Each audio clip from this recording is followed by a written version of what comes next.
आणि अधिकारी शहीद झाले आहेत. त्यांच्या वीर पत्नी आहे, वीर माता आहे आणि कायदेशीर वारसदार आहेत. त्यांना सरकारच्या आम्ही जमिनी देतो कसण्याकरता, वाहण्याकरता, शेतीकरता. या जमिनीवर यापूर्वी मुद्रांक शुल्क लागायचं. सरकारची जमीन ट्रान्सफर करायची असेल तर वीर मातांना, वीर पत्नींना मुद्रांक शुल्क द्यावं लागत होतं. पण माननीय मुख्यमंत्री देवेंद्र फडणवीसजी यांची सूचना होती की हे माफ केलं पाहिजे. महसूल खात्याने हा निर्णय घेतला आणि परवाच्या मंत्रिमंडळ बैठकीमध्ये आता वीर माता, वीर पत्नी आणि शहीद कर्मचारी अधिकाऱ्यांच्या परिवारातील कुठल्याही वारसदारांना स्टॅम्प ड्युटी लागणार नाही, मुद्रांक शुल्क लागणार नाही, असा निर्णय सरकारने घेतला आहे.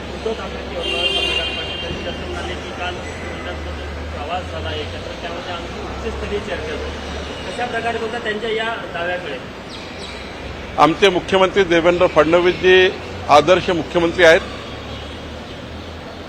माननीय पंतप्रधान नरेंद्र मोदींच्या आव्हानाला साथ घालून माननीय देवेंद्र फडणवीसजी कॉमर्शियल फ्लाईटनी, प्रवासी फ्लाईटनी दौरा करताय, प्रवासी फ्लाईटनी ये जा करताय. त्यांनी प्रायव्हेट फ्लाईट वापरलं नाही. हे आमच्याकरता आदर्श आहे आणि मी उद्धव ठाकरेंचे आभार मानतो की त्यांनी प्रधानमंत्री मोदींच्या आव्हानाला प्रवासी फ्लाईटमधून येणं पसंत केलं. त्यांनी साथ दिली. शेवटी हे महत्त्वाचं आहे की देशहिताकरता एखादा निर्णय प्रधानमंत्र्यांनी घेतला असेल त्या निर्णयाला उचलून धरणे.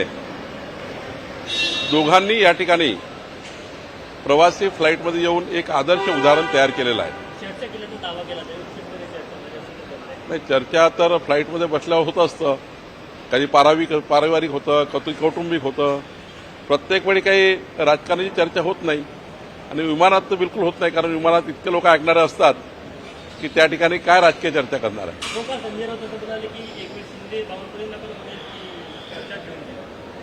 नाही, संजय राऊत साहेब आमचे मित्र आहेत. ते काही बोलले असतील तरी माझं आयुष्य हे भारतीय जनता पार्टीला समर्पित आहे. 35 वर्षाचा प्रवास झाला आहे, जिना या मरणा या. त्यामुळं त्यांनी उपरोधिक बोलले असतील. विश्वास नांगरे पाटील यांनी संघाविषयी स्तुती केल्यानंतर आज राज ठाकरे यांनी त्याच्यावर टीका केलेली आहे की आपलं पुनर्वसन करून घेण्यासाठी त्यांनी संघाची स्तुती केली. विश्वास नांगरे पाटील साहेबांनी जे काही भाष्य केलं आहे, मला वाटतं एक आदर्श, संस्कार, संस्कृती असलेला आणि या मजबूत भारताला ज्या संघाने देशगौरव दिला आहे, आमच्या देशाचा मजबूत कणा संघ आहे. त्याबद्दल जर चांगले उद्गार काढले असतील तर मला वाटतं राज ठाकरेजी असतील किंवा अजून कोणी असतील यांनी वेगळा विचार किंवा वेगळं पाहण्याची गरज नाही.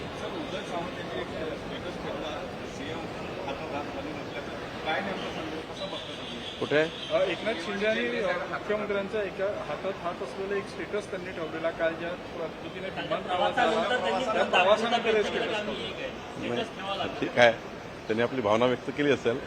पण आम्ही एकत्रच आहोत. एकनाथजी, आम्ही, देवेंद्रजी शेवटी इतके घट्ट बांधलेलो आहोत की मागच्या 30 वर्षाची भाजपा शिवसेना युती आहे आणि अधिक मजबूत आहे. त्यामुळं तसं त्या ठिकाणी स्टेटस ठेवलं तर फार चांगलं आहे. पण शिंदे गटांमध्ये कुठेतरी भीतीचं वातावरण आता या कालच्या प्रवासानंतर तयार झालेलं आहे. त्यातून हे स्टेटस ठेवल्याचं समोर आलं. काहीतरी जोडण्यात काही तथ्य नाही आहे.